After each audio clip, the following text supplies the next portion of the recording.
Hola, ¿qué tal? Buenas tardes Europa, buenos días América, bienvenidos a un nuevo directo. Aquí estamos de nuevo, un jueves compartiendo con todos vosotros temas de valor, temas que aporten y temas que os ayuden a tener pues una mejor información y mejor visión de lo que estamos haciendo, ¿no? Con personas clave que aportan ese valor. Así que vamos a tener una super conferencia con Albert, una entrevista, vamos, más que una conferencia. Un gusto teneros a todos por aquí. ¿Qué tal, Milady? Muy bien. Julián, un placer a todos. Qué guay. Tanta gente de tantos lugares conectado. Me gusta que estéis aquí, que os aporte valor lo que estoy haciendo y la verdad que a mí me emociona mucho compartir toda esta información porque a mí en lo particular me gusta esta información, me aporta y creo que cuando das pues recibes mucho. Así que pues feliz de compartir con todos vosotros. Y nada, hoy como sabéis es jueves, los jueves solemos hablar de un tema que no está relacionado, o sea, que está relacionado con nuestro negocio, con nuestra actividad como empresarios y como emprendedores, pero que lo da una persona normalmente experta con un conocimiento profundo de la materia, pero que suele ser ajena a nuestra organización. Y los martes normalmente tenemos siempre a una persona que ya es un líder de nuestro negocio para compartir más ya el modelo, la experiencia en particular, ¿no? Así que hoy es jueves y hoy vamos a hablar de un súper tema que es lo que ha cambiado el trabajo, la forma en la que trabajamos, ¿no? Así que lo va a compartir Albert, que es un grandísimo, grandísimo experto y que tenemos muchas ganas de escuchar. Vamos a ver, ya está por aquí Albert. Fenomenal.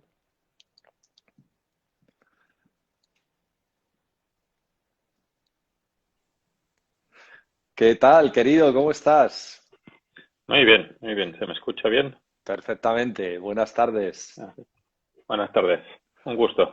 Un placer, Albert, verte y te va a decir en persona, pero, pero conversar contigo, un placer, ¿eh? Así que bienvenido a este directo de Instagram, donde nos escucha fundamentalmente, como habíamos compartido un poquito, la comunidad de emprendedores que está asociada con nosotros, tanto en América, desde Canadá, Tierra de Fuego, y en Europa, pues también en algunos diversos lugares hispanohablantes todos, ¿no?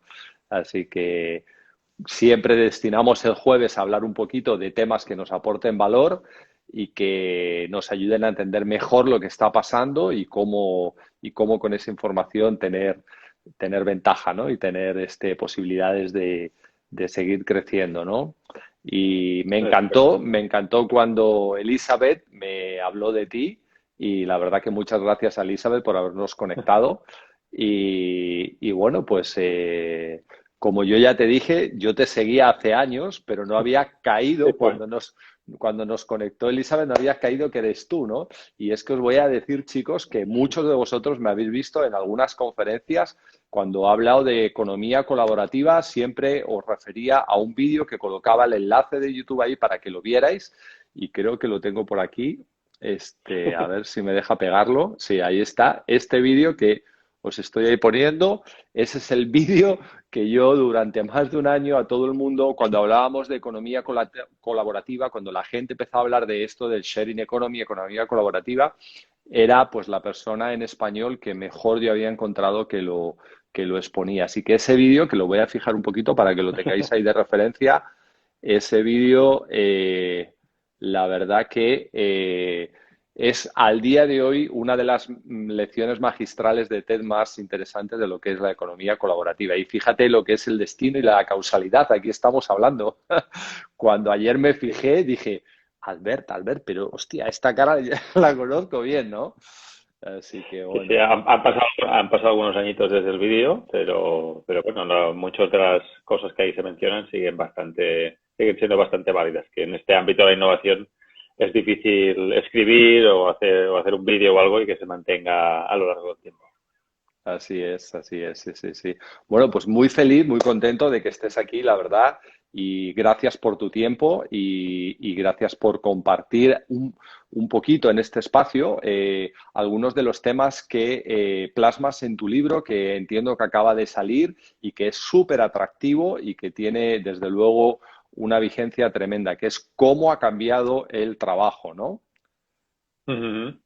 Sí, publicamos el 22 de octubre, fue la salida pública del libro. Se llama El trabajo ya no es lo que era, que es una evidencia, sobre todo después de la pandemia, ¿no? Tantas cosas ya no son lo que eran, el trabajo tampoco. Lo que está claro es que no es lo que era, lo que no está claro es exactamente cómo será tampoco, ¿no? Y estamos en una fase de construcción. E intenta ser una exploración amplia, diversa, con una crítica constructiva acerca de todas estas cosas que están ocurriendo. Muy bien. Y sin duda uno de los factores que más ha hecho que el trabajo ya no es lo que era es la tecnología, ¿no? Sí, y justo enlazando un poco con el vídeo que comentabas de la economía colaborativa, claro, yo vengo observando desde hace ya casi 9, 10 años el crecimiento de Airbnb, de Uber, de BlaBlaCar, de Wallapop, de Berkami, todas estas plataformas que han ido naciendo y creciendo, de algunas de ellas de manera muy rápida. Y comprendiendo en cierta profundidad cómo funcionan estas plataformas digitales como organizadores de mercados, me parecía interesante ver cuál sería el impacto de esto también en el mercado laboral, que es un mercado altamente analógico. Porque hasta el momento las relaciones laborales, como tú firmabas un contrato para 5 o 10 años o indefinido, pues era un mercado analógico porque el nivel de transacciones era bajo. Pero el momento que quieres aumentar a tener contratos de más corta duración, ¿no? Por proyectos, por tareas, necesitas también mecanismos digitales que permiten hacer eso. Y ahí fue donde empezó mi interés con todo esto. Uh-huh. Por poner ejemplos que todos entendemos, ¿vale? Uh-huh. Aquí ahora mismo estamos conectados personas de todas edades, ¿verdad? Con lo cual hay personas que hemos vivido, cuando yo estudiaba, todavía como que el objetivo era buscarse un empleo porque todavía había ese puntito de que el empleo era algo para toda la vida, ¿no? Y además en la misma empresa se podía uno hacer carrera ahí, ¿no? Eso ya es una quimera, ¿no? O sea, eso, un joven hoy en día no se puede plantear nada de eso, ¿no? Se acerca bastante a la ciencia ficción. Sí, en muchos países realmente los datos de generación de nuevo empleo es, por ejemplo, en España, que es los datos que tengo más de primera mano, pero en otros países es similar. El año pasado se firmaron unos 22 millones de contratos. El 90%, 9 de cada 10, eran de carácter temporal. Más los autónomos, más la gente que trabaja por proyectos. Bueno, es decir, la mayoría de empleo nuevo que se genera ya no es esta idea que tenemos de vamos a la fábrica durante 40 años a hacer lo mismo. Lo que va a hacer lo que tenemos que empezar a entender es que hay una coexistencia de modelos laborales. Tenemos el modelo tradicional con sus ventajas y sus desventajas y están emergiendo otras maneras de trabajar y en estos momentos hay bastante desequilibrio. La manera tradicional a nivel de protección social, a nivel de reconocimiento social, está como dicen, ¿no? Es la meta, es donde tenemos que llegar. Pero personas como tú o como yo no cumplimos para nada ese estándar y creo que vivimos de una manera diferente a la estándar, pero divertida y bien. Oye, ¿y tú eres profesor universitario también? Sí, de veces, bueno, aparte de lo que nos ocurre, en mi caso yo estoy más en la divulgación, la consultoría, la formación, pues que te multiespecializas, ¿no? Por tanto, tocas varios palos y un día me toca estar dando una conferencia más en un público más de la empresa privada, en otros momentos me toca estar más dando clase. He estado, por ejemplo, en la Pompeu aquí en Barcelona o en el Instituto Europeo de Diseño o en el ISABA, es decir, realmente una variedad de escuelas también. Sí, sí, me gusta. Y de hecho creo que además, y creo que tú también tienes esta experiencia, enseñar es la mejor manera de aprender, ¿no? Porque te fuerza mucho a profundizar en el conocimiento, a estructurarlo, a sintetizarlo y para conocer cualquier materia lo mejor es enseñarla. Así es, eso es una máxima. Te preguntaba esto porque me parece todavía alucinante que después de todo lo que hemos vivido, yo salí de la universidad hace 30 años, ¿verdad? Todavía al día de hoy se sigue insistiendo en las universidades como ese modelo educativo donde lo que vas a obtener es un título para tener un trabajo, ¿no? y creo que eso no ha cambiado. O sea, se sigue, creo que la mayoría de las personas que siguen asistiendo a la universidad van con ese espíritu y se les sigue promoviendo eso, ¿no? Sí, sí, la narrativa social mayoritaria sigue siendo la del trabajo, se llama Fordista, ¿no? Porque se instaló con la fábrica de Ford de los coches, ¿no? De esta Aquí. relación a largo plazo con un empleado protegido, con ciertos derechos.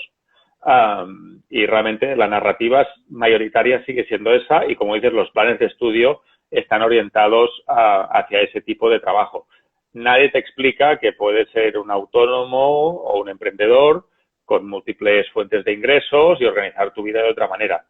Y si te lo explican como una opción secundaria. Es mejor que vayas a una gran consultora a trabajar, es mejor que vayas a una gran empresa a ser el jefe de proyectos de no sé qué.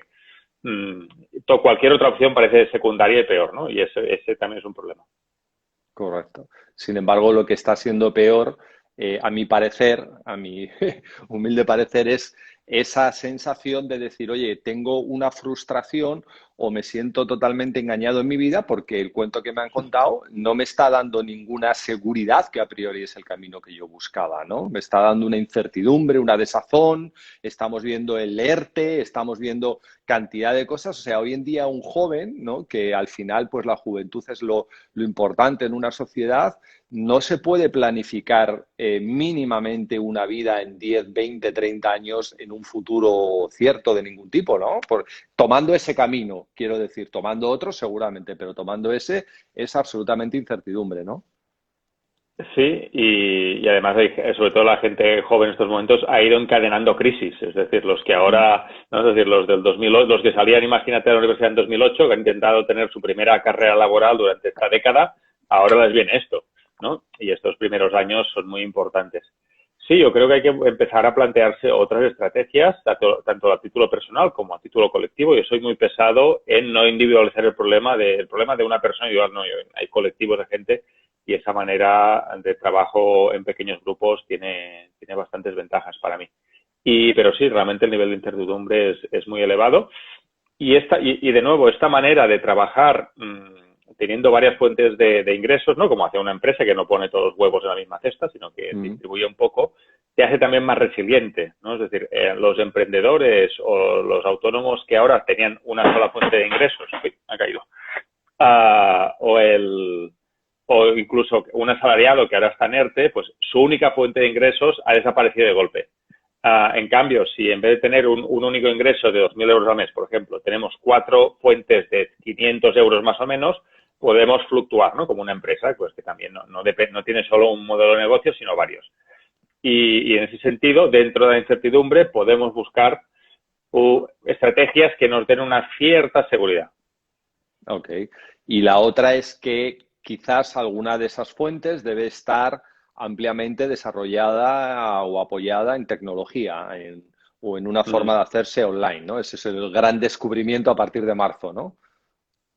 Sí, sí, evidentemente lo estamos viendo con el teletrabajo, la telepresencia, de que evidentemente nuestras oportunidades laborales se multiplican casi de manera infinita si conseguimos hacer esa entrega de producto o servicio a través de las tecnologías digitales. Lo hemos visto, por ejemplo, gente que está dando conciertos desde casa o dando clases de gimnasia, de yoga, pues en vez de al gimnasio desde casa también, o incluso había cuidadores y cuidadoras, nannies, ¿no?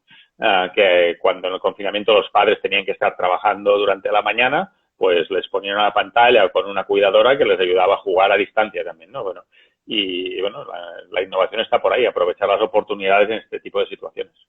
Qué bueno, qué bueno. Muy bien, chicos. Bueno, pues estamos hablando, como veis, con Albert, que es un gran experto y conocedor y divulgador, sobre todo, que es la parte interesante, que no se guarda todo su aprendizaje para un círculo cerrado, sino que lo divulga ampliamente. Hay muchísimos vídeos de Albert en YouTube que podéis ver con información. La página web de él está llenísima de información también. Y el libro reciente que acaba de publicar, como él decía, esta semana pues el trabajo ya no es lo que era, ¿no? Entonces, cuéntanos algunos apuntes de ahí, así titulares, que nos puedan valer a nosotros como emprendedores. Yo sé que cuando hablamos de trabajo, no solamente estamos hablando de trabajo como la manera en la que nos ganamos la vida, no con el contrato de trabajo por cuenta ajena, sino la manera en que nos ganamos la vida. Nosotros hemos decidido ser emprendedores y crear nuestra empresa. Cuéntanos ahí un poco cómo va a ser el futuro para nosotros. Sí, pues ahí probablemente el libro toca muchos palos desde el tema de política pública, gran empresa, pero también el ámbito emprendedor y el ámbito más personal, sobre todo este tipo de emprendimientos más unipersonales. Uh-huh. Ahí diría que hay como dos ámbitos que pueden ser de interés para la audiencia. Una de las cosas que he descubierto haciendo este libro es un sector emergente, muy pequeñito y muy poco conocido, que se llama Worker Tech. Worker de trabajador y tech de tecnología. Probablemente sonará más el fintech de finanzas y tecnología, sí, o insurtech de seguros y tecnología. Pues resulta que muchas de las necesidades que tenemos como emprendedores, como trabajadores autónomos, que es el tema de gestionar la facturación de manera más automática posible, tener acceso a varios clientes y gestionar las agendas. Tema de encontrarnos con otras personas como nosotros en algún tipo de comunidades, aprender constantemente, temas también de identidad digital y reputación. Pues bueno, todo este tipo de necesidades están siendo cubiertas por un grupo nuevo de startups que vienen mucho del ámbito de la innovación social, que intentan dar una respuesta tecnológica o de base tecnológica a las necesidades de estas personas. Pues, un caso muy concreto, por ejemplo, hay un spin-off del Banco Sabadell, se llama Nomo, funciona en España por ahora, no en otros países, N-O-M-O, que empezó como un neobanco para los emprendedores y las pymes, pequeñas y medianas empresas. Y te permite facturar, emitir las facturas, controlar los gastos, a la vez que han hecho acuerdos con plataformas digitales, a la vez que han hecho acuerdos con plataformas de abogados para facilitarte la redacción de contratos, ¿no? Pues bueno, este tipo de servicios creo que es interesante que la audiencia los conozca porque todos tenemos estas necesidades comunes y la tecnología puede ayudar a cubrirlas. Cada subsector, cada grupo de emprendedores o de actividad pues tiene necesidades un poco distintas, ¿no?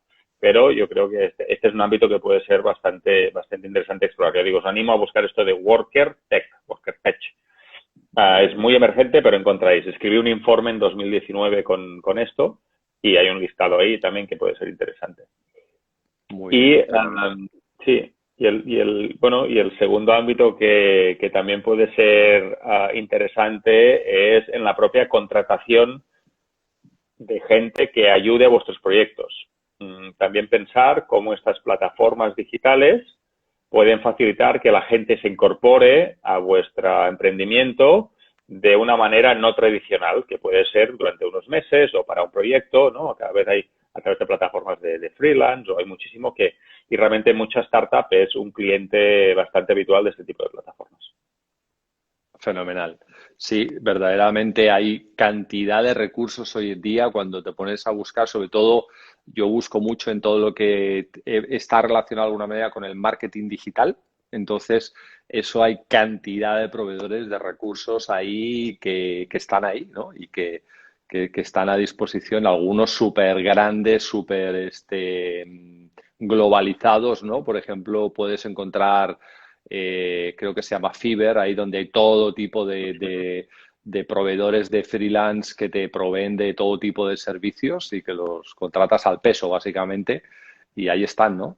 Sí, Fiverr es una muy conocida y con muchísima diversidad. Incluso el otro día estaba dando clase, hablamos de dar clase, y les puse un ejemplo de un emprendedor que se parece a Jesucristo y le puedes mandar un mensaje que quieres que Jesucristo te diga y tal, y se hace un vídeo a él mismo. Es decir, hay de todo absolutamente, ¿eh? Es decir, wow, cosas bastante curiosas y medio inimaginables. Es decir, hay de todo en el abanico. Digo, Fiverr es una de ellas, o Upwork es una americana, o en América Latina funciona muy bien Workana, es de origen argentino, pero funciona en toda la región y también en Asia.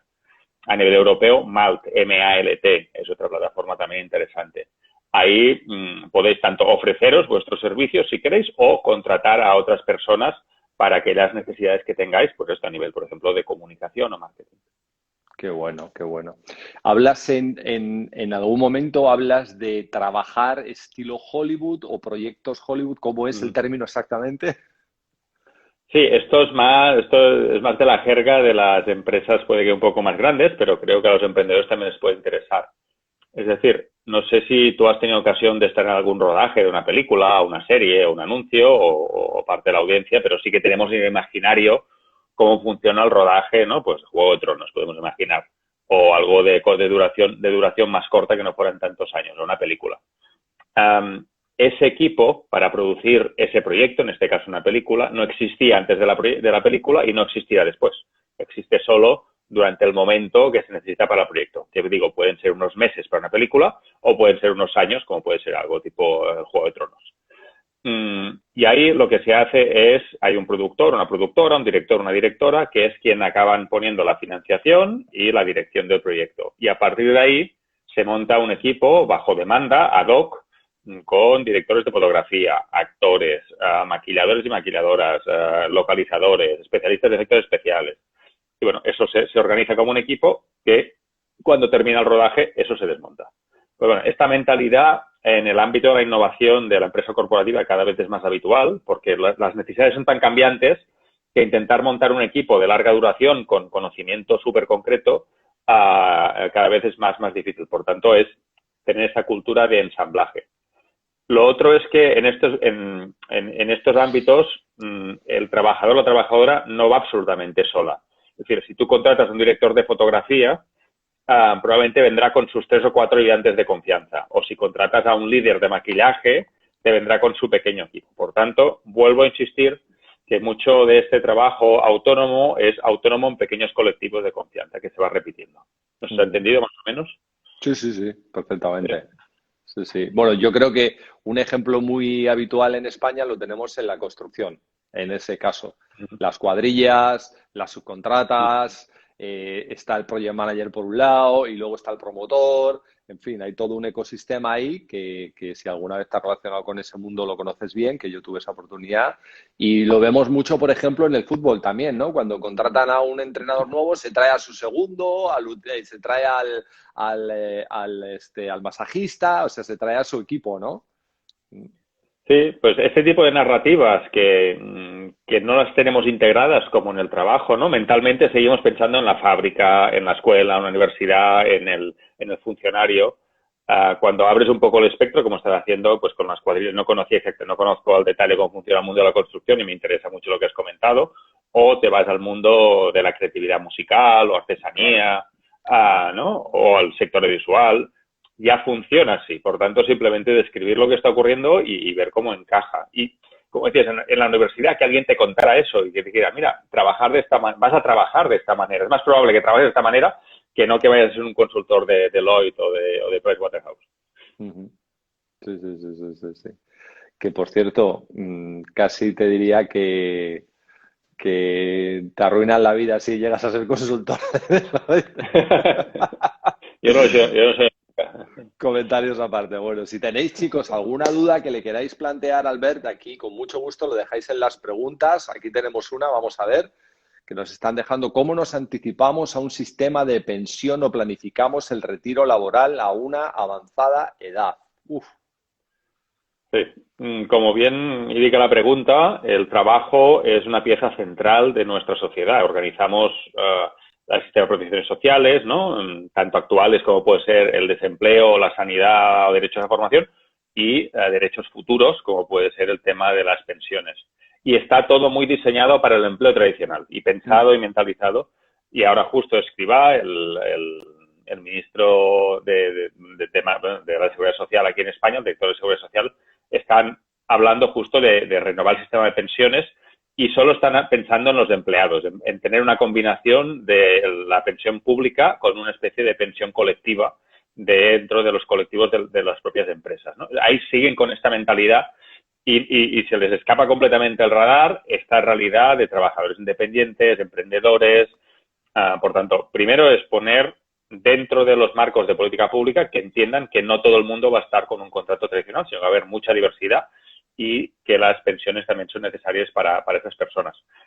luego, dentro de esta narrativa de me estudio, trabajo, me retiro y hasta que me jubilo y luego me retiro y me muero al cabo de unos años, resulta que esta cosa que es como muy binaria también de estoy trabajando un viernes y el lunes estoy jubilado, ¿no? Es decir, esta idea tampoco es correcta ya, sino que lo que vamos a hacer es una desescalada, vamos a tener menor actividad profesional en cada ámbito. Mi madre, por ejemplo, tiene 75, 76 años en este momento, es terapeuta del lenguaje, es autónoma y trabaja está jubilada, cobra una pensión y es compatible con trabajar 3 horas al día. Porque lo organiza al día, porque le gusta mucho lo que hace, se siente realizada, se está activa y además le complementa la pensión, ¿no? Por tanto, veremos cómo vamos a complementar la pensión con una cierta actividad y también recomendaría una estrategia, un poco lo que dices, ¿no? Una parte de pensión pública que creo que en algunos países va a seguir siendo un sistema que va a funcionar, a la vez que habrá que activar sistemas de ahorro a largo plazo y pensión a título colectivo o puramente individual. Uh-huh. Hombre, nosotros en nuestro proyecto lo que impulsamos a las personas, y lo voy a recalcar por la pregunta de este amigo, es lo que impulsamos es educar a las personas de que la mejor seguridad para tu futuro la tienes en crear tu propio proyecto y que ese proyecto sea capaz de cuidar de ti. Entonces, si tú eres capaz de hacer eso, y eso es en lo que nosotros somos buenos creando y enseñando y trasladándolo a las personas, ¿no? Entonces, claro, eso también es un encaje mental complicado para muchas personas, ¿no? Porque, claro, arrastras toda esta dinámica económica, político-social que nos dice que no, que tiene que ser de otra manera. Entonces, esto que tú hagas un proyecto para ti, que el proyecto va a seguir funcionando más allá de cuando tú te retires y que va a cuidar de ti, pero es en realidad lo que nosotros proponemos como modelo básico, ¿no? Como oportunidad, ¿no? Claro, ahí es donde te tiene que nacer el espíritu emprendedor para hacerlo, si no, no lo haces, está claro. Dentro de esta estrategia, poder generar ingresos recurrentes, ¿no? Donde no vendes tu tiempo, sino que tienes algún tipo de curso, algún tipo de negocio que va generando ingresos, pues aún una situación incluso mejor. Y me ha hecho recordar también una cosa que también sale en el libro de una divulgadora americana y volviendo al tema del aprendizaje, ella dice, el aprendizaje es la nueva pensión, porque al final es invertir en futuro, ¿no? Por tanto, lo que está haciendo es ahorrar, ¿no? Y tenía una frase provocadora, era una conferencia un poco provocadora, dice, learning is the new pension. Y te deja una estona pensando. Te deja un rato pensando ahí. Qué bueno. No, está muy bien, muy bien, muy bien. Oye, situación, personas que no se adaptan al mundo digital, no se adaptan al mundo de este cambio tan brusco, tan disruptivo que nos ocurre por la llegada del COVID y el confinamiento, y estamos en una especie de shock, de stand-by, esperando que todo vuelva a ser como antes. ¿Eso qué pasa con todas esas personas? Bueno, yo lo primero, insisto mucho en estar acompañado, porque tendemos a individualizar los problemas como si fuéramos la única persona que tiene situación y lo primero que recomiendo es buscar compañeros de viaje. ¿No? Es como un callejón a oscuras. Si vas solo, pues tendrás una cierta sensación de inseguridad. Si vas 2 o 3, el riesgo es el mismo, ¿vale? A nivel efectivo, pero la sensación no es la misma. Y creo que es importante pues toda esta gente que mutualice y que se pueda ayudar. Esto a título más personal. A título más social o macroeconómico, unas provocaciones que también hay en el libro, hago mención a una idea de Yuval Harari que habla de la clase inútil. Es decir, reconocer que en este entorno tan digital, tan exigente, tan difícil, habrá gente que no va a entrar. Y hay gente que ya no entra, simplemente los escondemos un poco debajo de la alfombra y porque no salen estadísticas, pero ya hay. Y habrá más gente que sea porque su trabajo se automatiza parcial o totalmente, sea porque hay una brecha digital de acceso o de capacidades de participar, sea por algún otro tipo de situación que no van a ser productivas en un sentido tradicional. Y reconocer eso y empezar a preparar una sociedad con rentas básicas o con complementos de renta o algún tipo de incentivo. Y ahí el reto principal para mí no es el económico, que es un reto ya enorme, sino el sentido de vida. Es decir, también como estamos tan definidos por lo que hacemos y por lo que nos pagan, también nos sentimos valorados cuando nos pagan por lo que hacemos, ¿no? Y el hecho de que no seas productivo en un sentido tradicional, creo que puede generar problemas económicos por un lado, pero sobre todo mentales. Absolutamente. Sí, sí. De hecho, yo siempre he visto que una de las peores cosas que le puede pasar a un ser humano en nuestra sociedad europea es que le prejubilen a los 55 años. Lo mandan con una pensión para casa que a priori parece un chollo y te arruina la vida y te dirá, ¿ahora qué hago? O sea, estoy en la flor de mi vida y ¿qué hago? No valgo para nada. Entonces eso desde luego es un tema, le has dado un muy buen punto. El propósito es fundamental, más allá del ingreso de subsistencia que siempre tiene que estar, ¿no? La provocación que hace Harari también en su libro, yo lo menciono, no sé si lo menciona, creo que sí brevemente en el libro, es que qué pasaría si organizamos la vida como si fuera un videojuego con etapas y con objetivos y con pantallas, ¿no? Y hace la comparativa con la religión. La religión católica, pues tienes que primero bautizarte, luego tener la primera comunión, la segunda comunión. Si te casas, pues te casas y luego ya pues probablemente el entierro, ¿no? Es decir, son como etapas que cumples si eres un buen católico. Pues, ¿qué pasaría si a nivel de diseño de vida fuera del ámbito laboral, a nivel social, a nivel de ciudadanía, por ser un ciudadano, tuviéramos como una especie de gamificación? Esto lo hace como provocación para que pensemos, pero me parece una provocación interesante. Uh-huh. Me suena un poco marxista, también te lo digo. O sea, yo tampoco la comparto, pero está bien como provocar. Esto que el Estado nos ponga la gamificación, joder, me suena un poco aquí a gran hermano controlador. Vamos a Corea del Norte, que están todos gamificados también, sí. Está bien. Oye, vamos a comparar sociedades por un momento, ¿no? Me imagino que has tenido la oportunidad. Existen estas brechas entre las más avanzadas, las menos avanzadas, y hoy en día esto tiene que ver mucho me imagino, con la innovación, la tecnología. Sí, no tanto con los recursos, ¿verdad? Naturales que tiene, ¿no? Entonces, yo el año pasado estuve en Silicon Valley, en el Valle de San José, que es el epicentro de todo esto. Y al final, resulta que yo me puedo relacionar más, como estoy haciendo ahora, con una persona que nos están escuchando aquí en Argentina, en Canadá, en México, o una persona de Barcelona que apareció por aquí, Elizabeth, o de Portugal, y no con mi vecino del barrio o con alguien de mi barrio, ¿no? ¿Por qué? Porque esta tecnología nos permite crear aldeas globales comunes en todo el mundo con propósitos comunes, ¿no? Y ideales comunes y afines, ¿no? Entonces, esto está definitivamente como creando distancias, ¿no? Entre las personas que se conectan en toda esta dinámica y los que están fuera de estas dinámicas, ¿no? Sí, es importante. Hay una brecha digital de acceso, por un lado, y un tema cultural de saber que en estas comunidades no tienes que ir a capturar valor, tienes que ir a aportar valor, ¿no? Es decir, no es lo que elevo de esa participación, sino lo que yo puedo aportar. Nosotros en Wisher, que es el colectivo donde yo funcionamos así.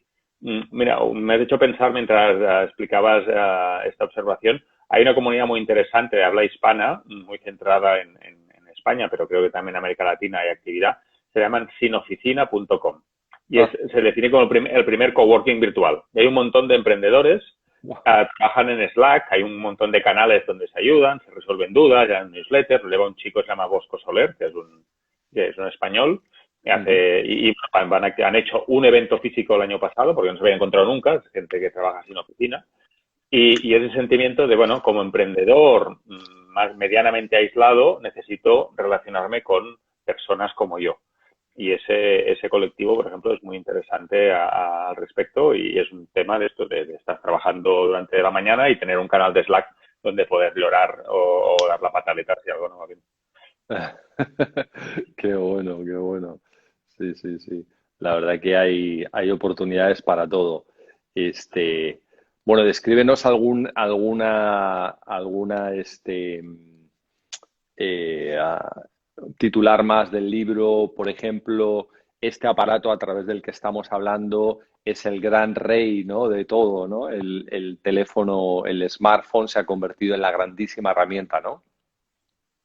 Sí, sí, de la misma manera que usamos Instagram, WhatsApp, navegamos con bueno, con el navegador Chrome o el que tengáis.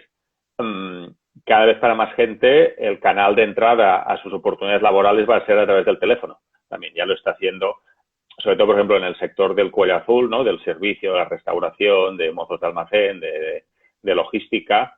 Hay aplicaciones tipo Job Today, que es de origen inglés, pero funciona en México y en España también, que es la aplicación que usan muchos jóvenes ya para encontrar trabajo. Aparte de aplicaciones tipo las de Globo, este tipo de cosas, ¿no? Y los portales de autor de freelance tienden a funcionar un poquito más a través de la web porque requieren un nivel de observación y complejidad superior, pero Ujú. para este tipo de trabajos no tan diferenciados, probablemente una herramienta como el móvil. Y luego también sirve como herramienta de control y demostración, ¿no? La geolocalización, poder hacer fotos.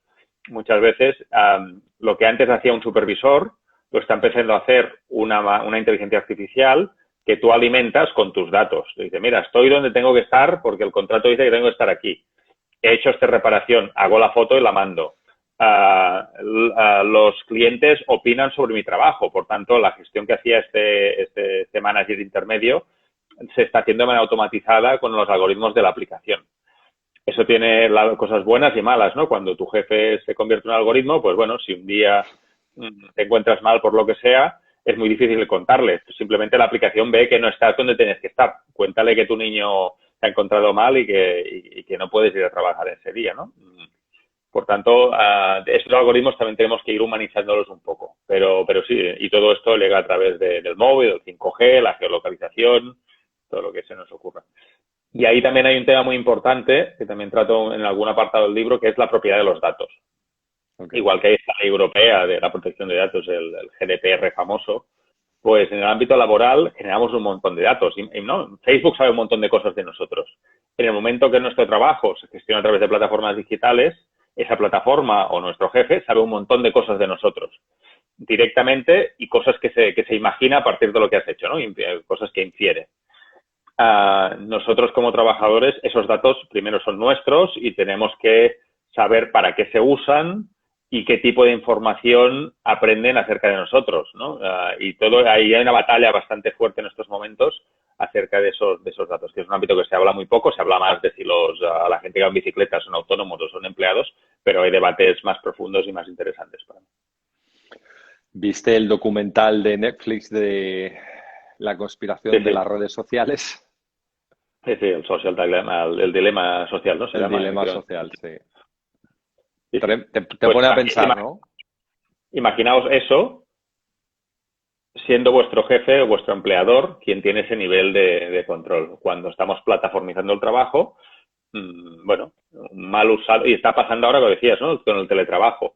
Mucha gente que la han mandado a trabajar a casa le están obligando a tener la webcam abierta todo el rato, o les han puesto keyloggers, ¿no? Para saber si están tecleando o no están tecleando, o les hacen pantallazos aleatorios a ver si están navegando, o si están comprando de Amazon, o si están trabajando de verdad. Bueno, la necesidad más o menos natural que puede tener un empleador de un cierto control, hay que ponerle límites también, ¿no? Mm. Y todo esto es tan nuevo y va tan rápido que muchas veces quien tiene la tecnología de su lado, pues tira todo lo que puede, ¿no? Y ya me frenan. Y es importante, digamos, un debate social y ético acerca de estos derechos laborales y digitales.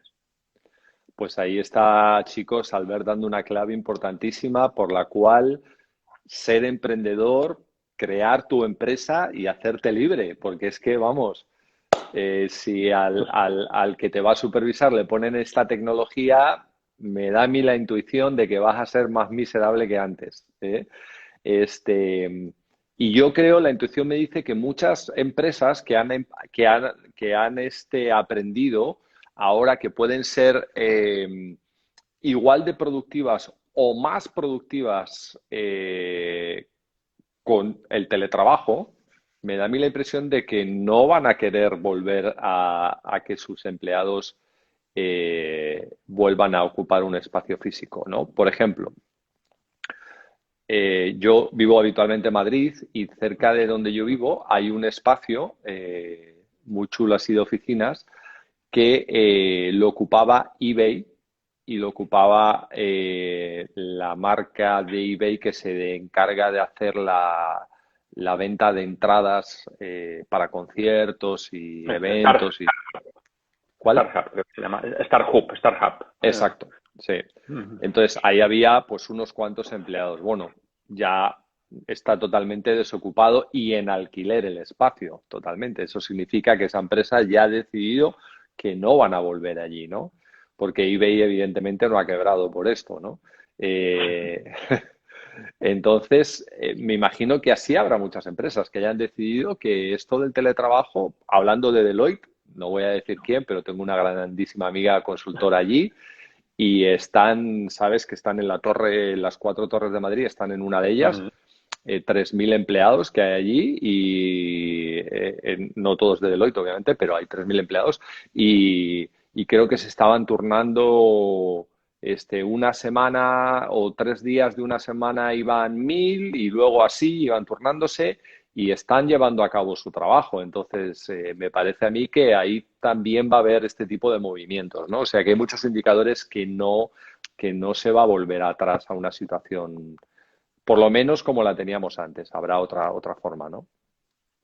Sí, es decir, ahí entramos en las funciones de la oficina y cómo se pueden hacer de otras maneras, ¿no? Separar la forma, la función de la forma. Lo que necesito, que es conectarme con mis colegas, aprender, ver a los supervisores, si estoy en un entorno más tradicional, hacer la parte social. Bueno, todo eso lo vamos a seguir necesitando, pero no implica que tenga que ir cada día a la oficina. Es decir, son cosas distintas. Y podemos ver que, por ejemplo, el ahorro que hacemos en alquiler de espacios, como comentabas, se puede invertir en hacer un fin de semana largo o 3 días en el lanzamiento de un proyecto para que el equipo se cohesione. Y, ¿no?, esa parte social, de conocimiento a las personas, de resolver dudas.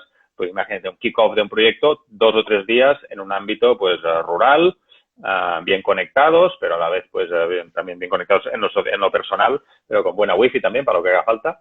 Y luego esa gente se va a trabajar en remoto, ¿no? Y cada 3 meses nos podemos ver un par de días de manera intensa. Pues es una modalidad.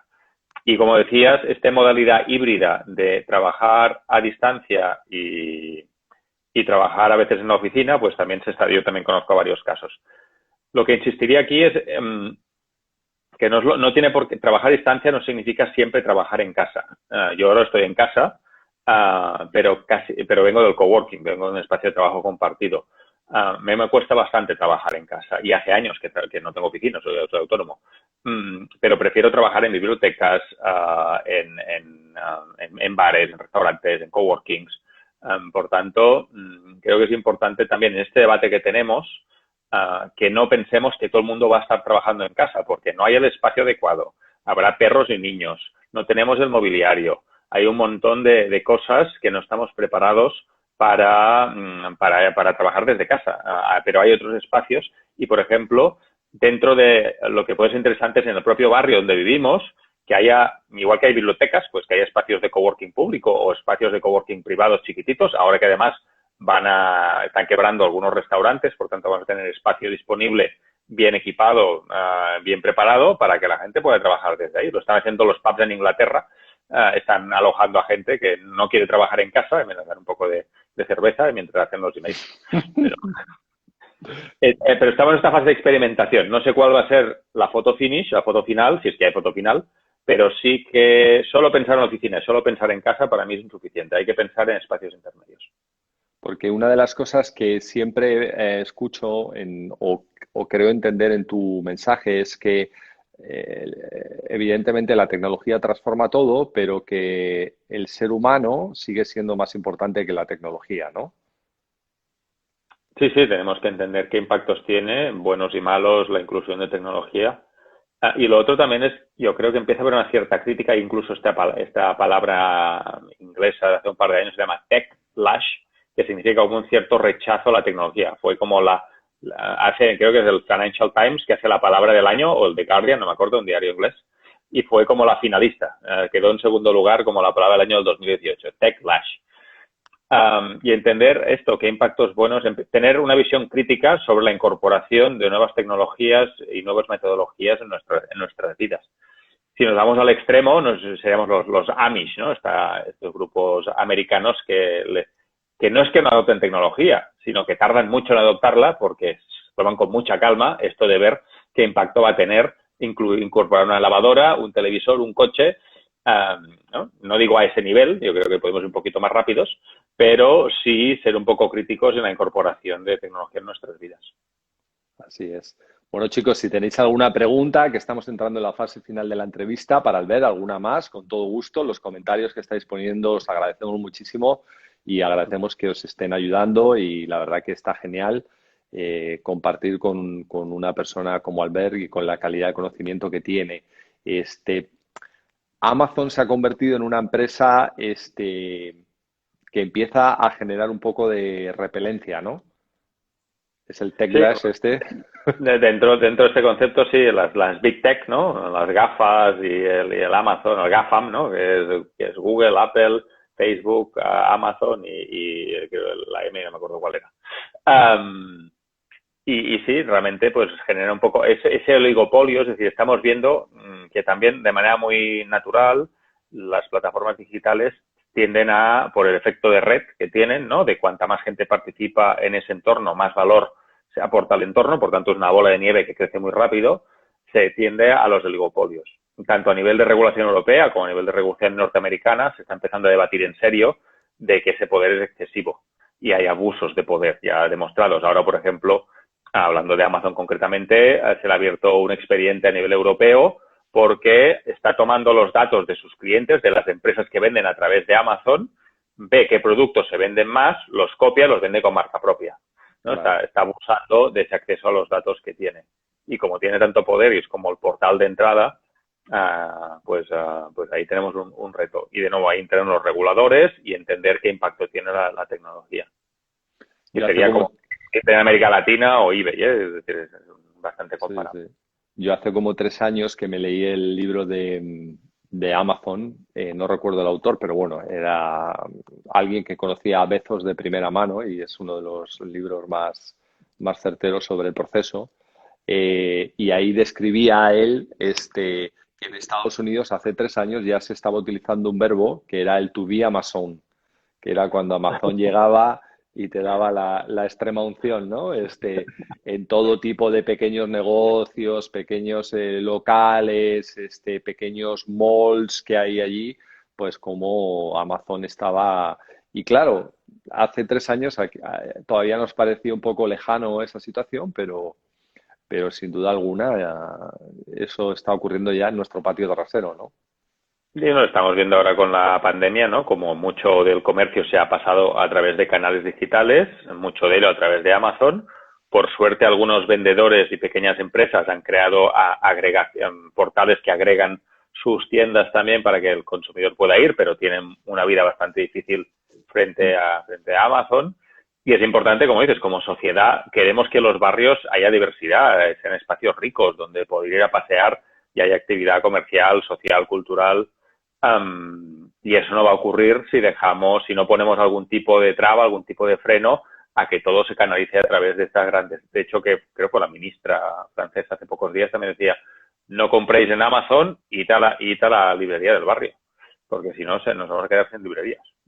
Y a mí cuando me preguntan dónde comprar el libro está en Amazon, evidentemente, pero siempre digo, si podéis ir a pedirlo en la librería del barrio, porque por suerte es una buena editorial, tengo en Random House, tiene buena distribución, en cualquier librería lo van a encontrar. Oye, hay un tema que hablas de él y si quieres nos centramos un poquito en él para cerrar, que es el tema de la ética dentro de la tecnología. Hablas de las apps éticas, ¿no? Cuéntanos un poco cómo es todo esto, a ver. Bueno, volviendo al tema del Tech Labs, por suerte hace un par de años yo siempre explico que ha habido un cierto buenismo tecnológico. Todo lo que era tecnológico, todo lo que era innovación, se le abrían las puertas, no se preguntaba y para adelante. ¿No? Esto con esta visión muy de si estuviste en San José, en Silicon Valley, pues hay poca gente que se haga preguntas ahí si eso es bueno o es malo. El único que lo hace, o casi los únicos, es uno que se llama Tim O'Reilly, que lo recomiendo, es un buen autor americano, y si no, Kevin Kelly, que es uno de los fundadores de Wired Magazine. Para mí estos dos son los referentes de gente que se hace preguntas interesantes en ese entorno, ¿no? Y creo que es importante en el desarrollo de cualquier tecnología que entendamos que va a tener mucho impacto. Y luego aquí hay un par de metáforas que salen en el libro y creo que son válidas de explicar.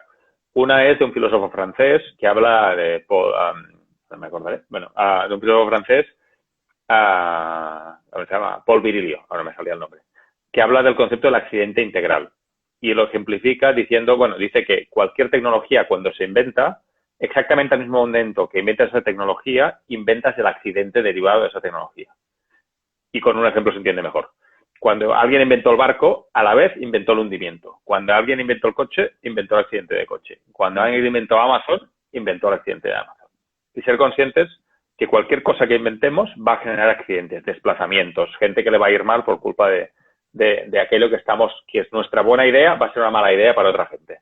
Entonces, analizar en el propio diseño de la solución esos impactos que vamos a tener debería ser parte del proceso creativo, parte del proceso de ideación. Y de hecho hay metodologías de tecnología ética que ya te hacen hacer este tipo de evaluaciones a priori, ¿no? O durante el proceso de diseño. Y luego, sobre todo en aquellas tecnologías, esto en general, y luego en aquellas tecnologías que tienen un gran impacto en la vida de las personas, como puede ser la tecnología laboral, yo me animaría a poner ciertos frenos, ya no digo un freno total, pero sí ciertos, ¿no? Lo digital no tiene fricción. Yo añadiría algún tipo de fricción antes de que esa tecnología se pudiera desplegar a gran escala.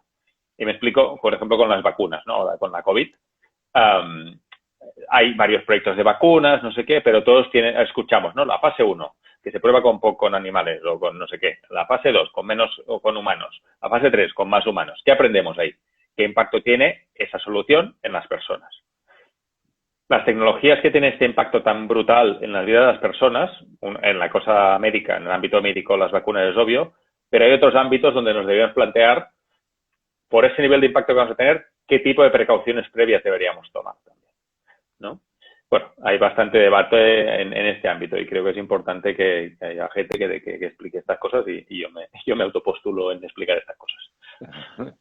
Sí, está muy bien, está muy bien y es tremendamente necesario, ¿no? Porque si no, igual que hoy en día somos capaces de analizar la implementación, el coste de implementación que tuvo el sistema capitalista, ¿no? En sus primeros años, que fue una explotación increíble del empleado, del asalariado, que todo eso se ha ido lógicamente resolviendo de alguna manera, pues seguramente si no somos capaces de llevar este debate, como tú estás bien planteando y haciendo, es una cosa que puede ocurrir igual, ¿no? Y que la estamos...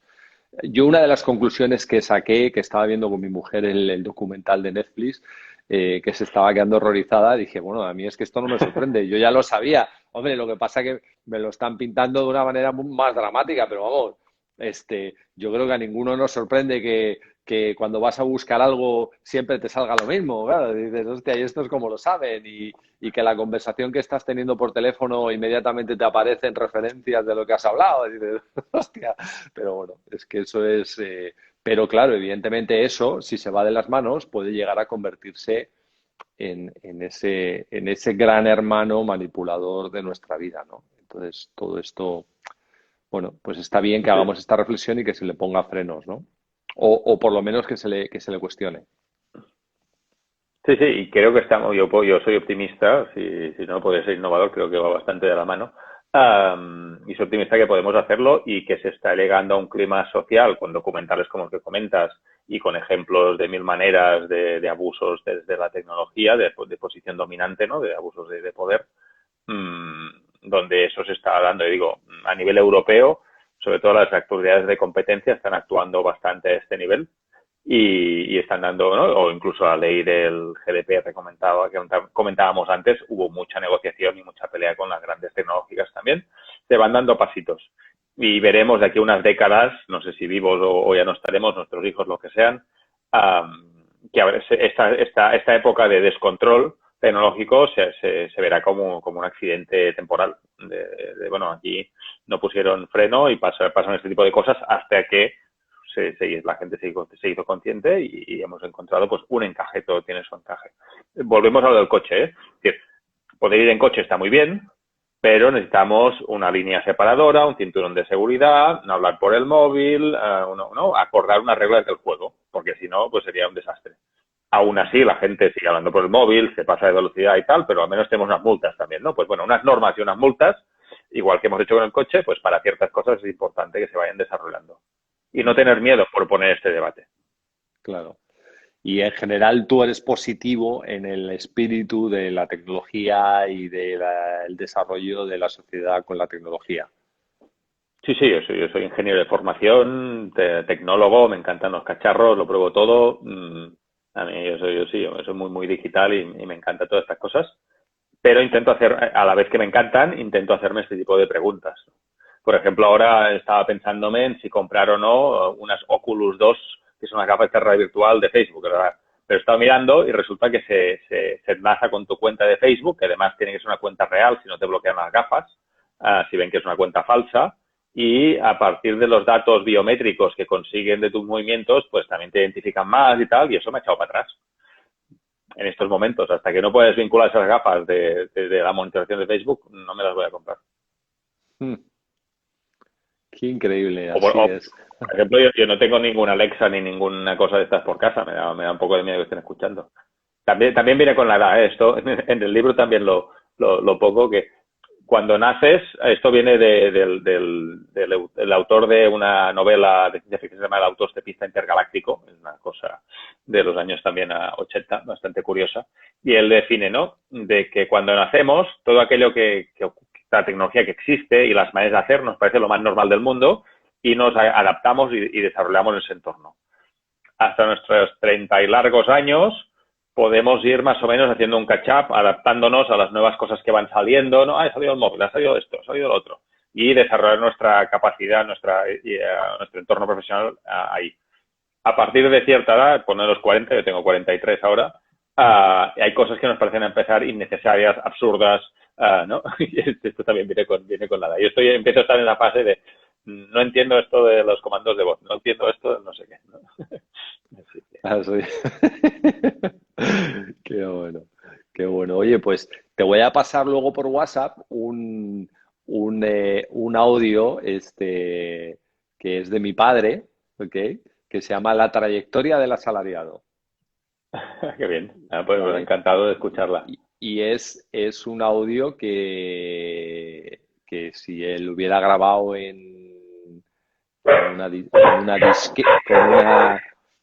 con una disquera, como se decía antes, le hubieran dado el disco de platino o una barbaridad de esas, porque se ha vendido en cantidades industriales, ¿no? Entonces es un audio que se grabó hace ya 30 años, por lo menos, ¿no? Entonces, claro, te estaba hablando desde la época de la plena reconversión industrial de España, ¿no?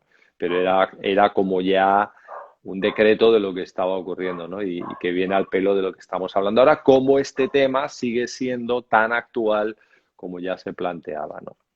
Así que bueno, chicos, hemos hablado una hora con Albert, muchos temas, como veis, tiene cantidad de conocimiento.